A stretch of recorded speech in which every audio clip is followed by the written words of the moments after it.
Well, this morning we are closing out our Draw Near sermon series as we celebrate Epiphany weekend. This is the day that commemorates the visit of the Magi from the east to visit Jesus and bring him gifts. Epiphany was especially set aside in the early church to mark Christ's coming to the Gentiles, Christ revealing himself to outsiders. Because God's coming into the world, it was for more than just one people group, for more than just the Jewish family of faith. It was for the whole world. Remember that in Luke's gospel, when the angels appear to those shepherds announcing Christ's birth, they say, "Don't be afraid. I bring you good news that will cause great joy for all the people." Christ came for all of us, for the whole world. And when we turn from Luke's gospel, the announcing of the good news to those shepherds, and we look more closely at Matthew's narrative of Christ's birth, of the Magi's visit from the east, we can begin to see just how expansive God's invitation is. God intends to draw near to all those who are far off. The Magi, these pagan astrologers from far outside Israel, from far outside the Jewish faith, they marked this invitation of God from the very beginning of Jesus' story, from the very beginning of Jesus' life. Their appearance in the birth narrative of Christ is deeply important, friends. And the church has been celebrating this epiphany ever since. And so let's hear the word of the Lord from Matthew 2, verses 1 through 12 this morning. After Jesus was born in Bethlehem in Judea, during the time of King Herod, Magi from the east came to Jerusalem and asked, "Where is the one who has been born King of the Jews? We saw his star when it rose and have come to worship him." When King Herod heard this, he was disturbed, and all Jerusalem with him. When he had called together all the people's chief priests and the teachers of the law, he asked them where the Messiah was to be born. "In Bethlehem in Judea," they replied, "for this is what the prophet has written. But you, Bethlehem, in the land of Judah, are by no means the least among the rulers of Judah, for out of you will come a ruler who will shepherd my people Israel." Then Herod called the Magi secretly and found out from them the exact time the star had appeared.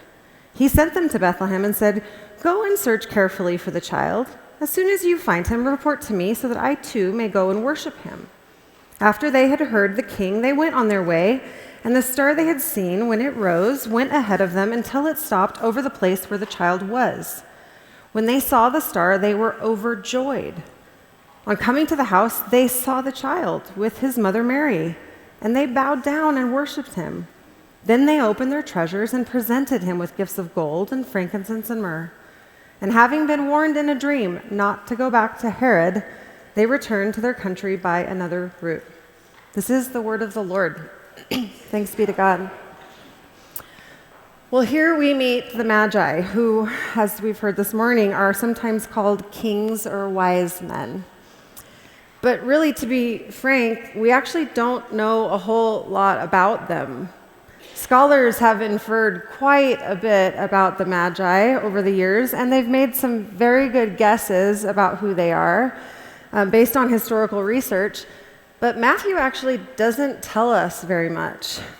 What we learn from the gospel account is that these Magi, they traveled a great distance to come and worship the king. Scholars believe that the Magi, they belonged to a priestly caste of the Zoroastrianism. That's a hard one to say. Zoroastrianism. It's a pagan spirituality that originated from Persia. They paid particular attention to the reading of the stars. And during this time, that had gained international attention, a really highly regarded reputation. It was considered science astrology. Everyone took the stars quite seriously. They predicted their crops by them. They determined who would rise in power. And so these pagan astrologers, they seemed to discover that within the movement of the skies, maybe it was a comet, maybe a solar eclipse of some kind, we really don't know. But they determined that based on some abnormally bright star in the sky and some ancient prophecies that they had read, that there was the birth of a new king coming.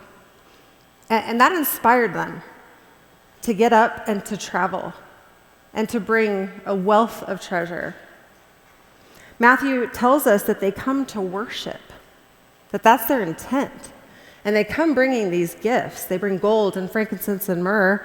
And these are the sort of expensive gifts that you would bring to royalty, basically cash, oils, incense, things that would be the kind of gift you would want to honor a king with. Now, in most of our Christmas cards, because of these gifts, I think we often see them adorned in, fancy robes and turbans. And when we see 3 of them, but we actually don't know that there were 3 of them. We assume that. We jump to that conclusion because Matthew mentions 3 gifts. There were likely probably more of them. And there could have been women, actually. We don't know. What we know is there were 3 gifts. We know that there were 3 gifts and a group of people deeply moved to travel a great distance to worship a newborn king. That is what we know. And what is deeply ironic is that it is pagan stargazers that announce to the Jewish folks that their Messiah has been born. That's bizarre. They show up and they want an audience with King Herod. And they say, we've seen his star. Where's your king? But to Herod and to the rest of the religious, this isn't the good news that you would assume it is. No. Matthew tells us that Herod is immediately disturbed and all of Jerusalem with him. Herod also does not seem to know his own religious history as well as these pagan folks do. I mean, that's pretty surprising. What we learn is that he calls together the scribes and the religious leaders, and he says, where is this newborn king supposedly going to be born? And then he takes that information to the Magi and says, how about this? You go worship him first, and then come on back, and then tell me where he's at, because I'll go worship him. And we know that if you keep reading along in Matthew 2, that Herod has absolutely no intention of going to worship Jesus, but he's actually quite threatened by the idea of losing his throne.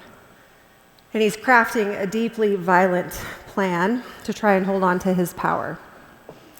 But thankfully, the Magi, they have an angelic dream from God. And they choose to keep Jesus' location from Herod.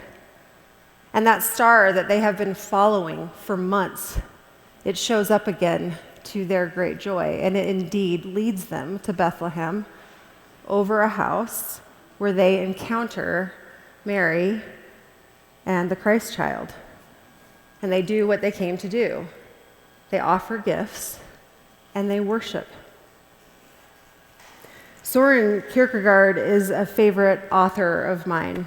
If you've not read him, you should. He was a Danish philosopher and theologian and a very astute thinker. He lived from 1813 to 1855 in Copenhagen. Kierkegaard loved Christianity, but he was often very critical of Christians themselves. He found the gospel and the ways of Jesus just incredibly compelling, world-changing, but he found that those transformative, just world-changing concepts didn't seem to have the impact he thought they should on the actual lives of Christians. And so, like Gandhi, he would say he was inspired by Christ, but often not so much by the Christians that claim to follow Christ. In a short piece that Kierkegaard wrote about our text from Matthew 2, he celebrates just the remarkable response of these magi. He's kind of blown away by them. These pagan astrologers, he says, they just didn't have much to go on. Stars? Ancient prophecies of a faith they didn't even claim? But that moved them to go. And that stands in really stark contrast to the religious scribes. The scribes, he notes, were so much better informed. They were there. They had access to all the scriptures.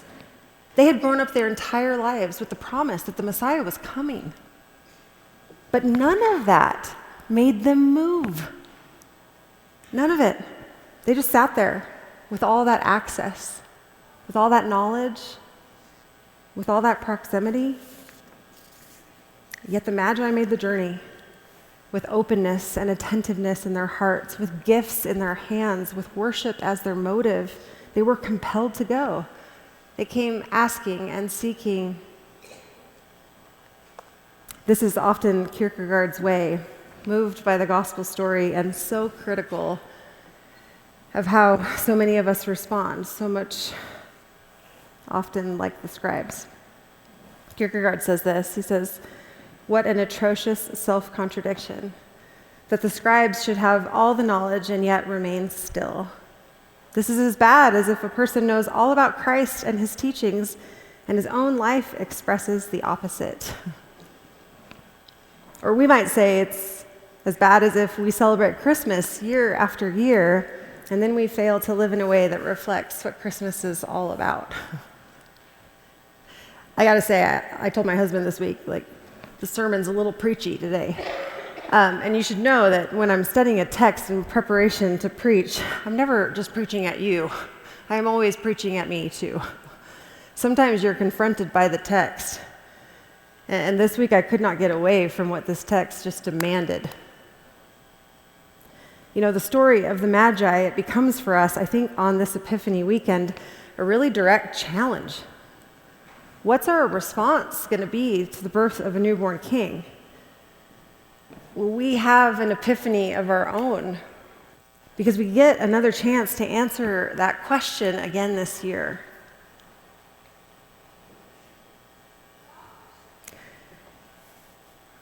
We get to think again about how this Savior's birth might impact our own lives, our church, our city, our world. Will we be unmoved like the religious scribes? Or will we be moved like the Magi? Open hearts, attentive lives, worshipful and purposeful commitment? Or let's just ask the more daring question. Will we be like Herod? Because the text begs that we ask it. Because his response to Jesus' birth was fearful, and in the end, it was deeply violent. And we all have the capacity to be like that too, I think. And so much of our culture, I think, right now feels really violent and destructive. I don't know if you saw the news this week. We're just so quick to lash out and attack anybody that looks different or believes differently. Even more so, I think, when we perceive that that difference in someone else might infringe upon our freedom or our privilege. You know, the darker side of the Christmas story is the one we often skim right past.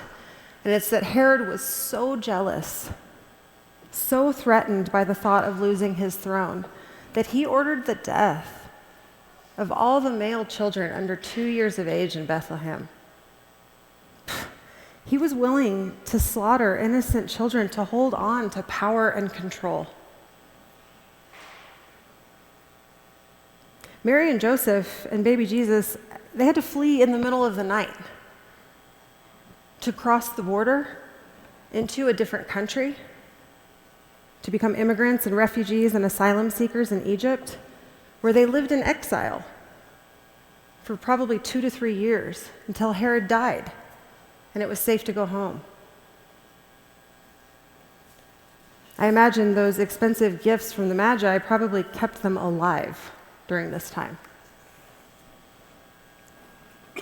And so, friends, as we think about the story of the Magi, as we draw near to all those who are far off this morning, I think we have to remember that we serve a God that came not just for some people, not just for a select tribe, but for the whole world. We remember that it was not King Herod or the religious leaders, the scribes, that welcomed Jesus. It was foreign, pagan astrologers. The gospel writers include these details as part of the birth narrative of the Messiah. That information should stop us cold. It should take our breath. It took mine this year. That is a weird detail to include in someone's origin story. The gospel writers are trying to tell us something deeply important about God. And namely, that is that we serve a God that will do absolutely anything to reach the entire world, to embrace all people. God's message of love, it is always, hear me friends, always bigger than you can understand. It's bigger than you will ever be able to comprehend. It's wider and deeper than you will be able to grasp. Just when you think you've got it, it's beyond you.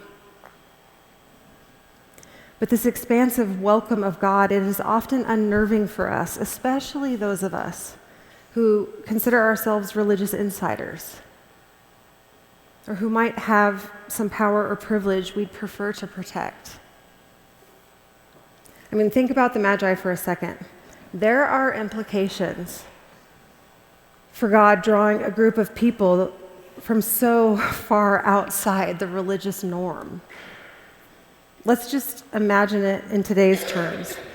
The Magi did not show up looking for Christ by finding a great church online or hearing a moving sermon or through the liturgy or by taking Holy Communion.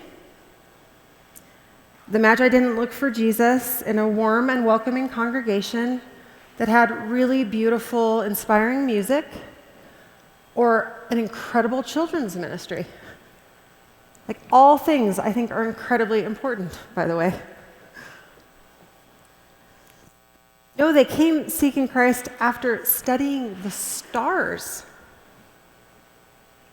as part of their pagan spirituality.